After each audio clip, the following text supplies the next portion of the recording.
From ghoulies and ghosties. From ghoulies and ghosties. And long-leggedy beasties. And long-leggedy beasties. And things that go bump in the night. Good Lord! Deliver us! Deliver us.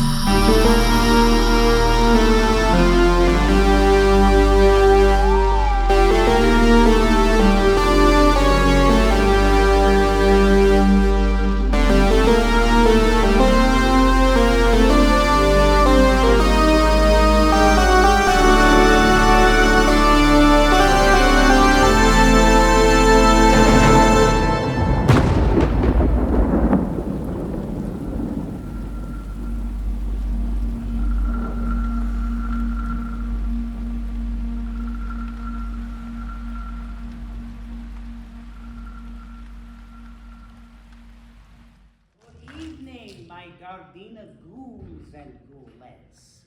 Are there any first-timers out here this evening? Seeing Eraserhead for the first time, being out here at the theater for the first time? Great, great, well, welcome. So I am Gardena Cinema's resident vampire and horror host, Count Drahoon. Now normally, the fine folks here at the cinema, they usually have me out on Sundays to host B horror films. But this evening I have the honor to introduce David Lynch's directorial debut for a feature-length film. So let's get right into the heart of the matter. And hopefully you won't feel the need to drive a stake through it. To me, there is not a more unique filmmaker in all of American history than David Lynch. Personally, one of my all-time favorites. He has completely changed how we view films and how films are made, through leaving us a body of work that transcends style, substance, and genre, which is a really polite way of saying he's weird. But of course I mean that as a term of endearment. All weirdos are welcome here at Gardena Cinema. I remember the first film that I watched of David Lynch. It was The Elephant Man, and my initial thoughts were, hey, this is a great flick. Kind of artsy, but I dig it. It was over 40 years ago. We talked like that. But when I watched this film, I saw advertisements for a revival for Eraserhead, and I had never seen it before. So I got excited. So I made sure to make plans to return to my local cinema and watch it. I did, and my thoughts were, huh? That was a movie? I joke, but watching Eraserhead for the first time was otherworldly. The performances, the shots, the imagery, all of it was so otherworldly, and I must confess that at the time I didn't fully understand it.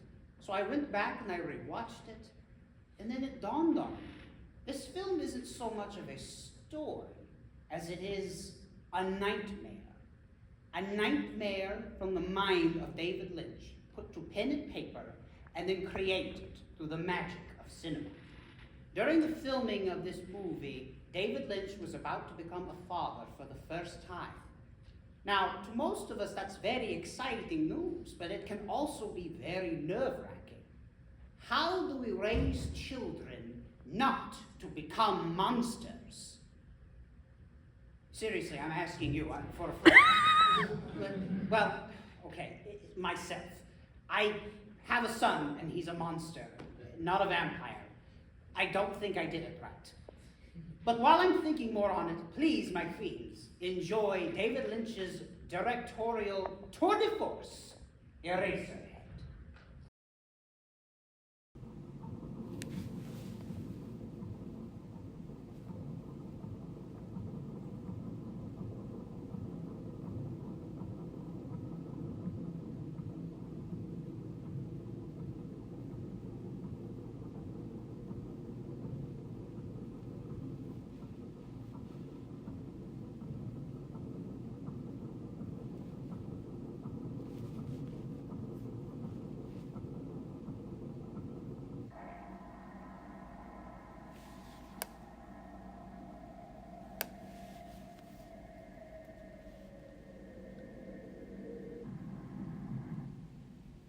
I should point out that David Lynch never actually stated what this film was actually about.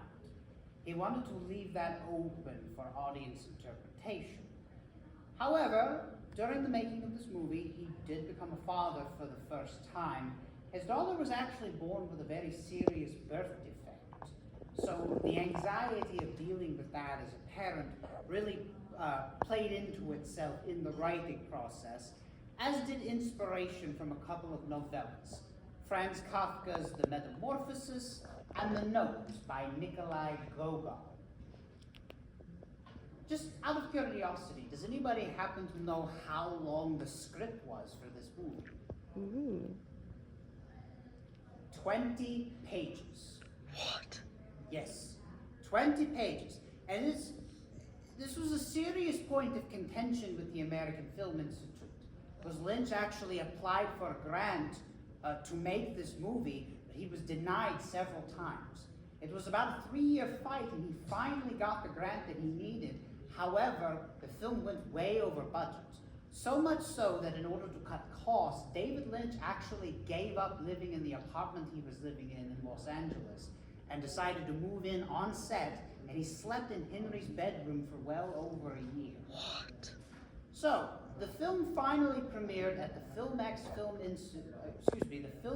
Film Festival in 1977 in Los Angeles, and was picked up initially for distribution through Libra Films.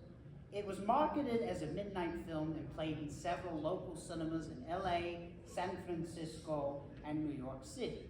It actually had a 99-week stint at the Newark Theater in Los Angeles. Over time, the film got the attention of producer and comedy legend Mel Brooks, who, after seeing this film, wanted to hire David Lynch to direct The Elephant Man. And the rest, as they say, is history. Well, I hope you enjoyed Eraserhead, my fiends, and unfortunately that's all the time I have for this evening, but be sure to return to Gardena Cinema here on June the 29th, where I will be hosting a tribute to the late great Roger Corman with a special presentation of A Bucket of Blood. How delicious.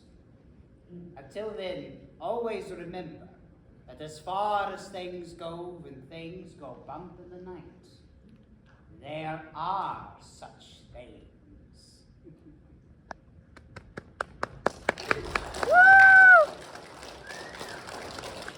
From ghoulies and ghosties. From ghoulies and ghosties. And long-leggedy beasties. And And long-legged long-legged beasties. beasties. And Things that go bump in the night.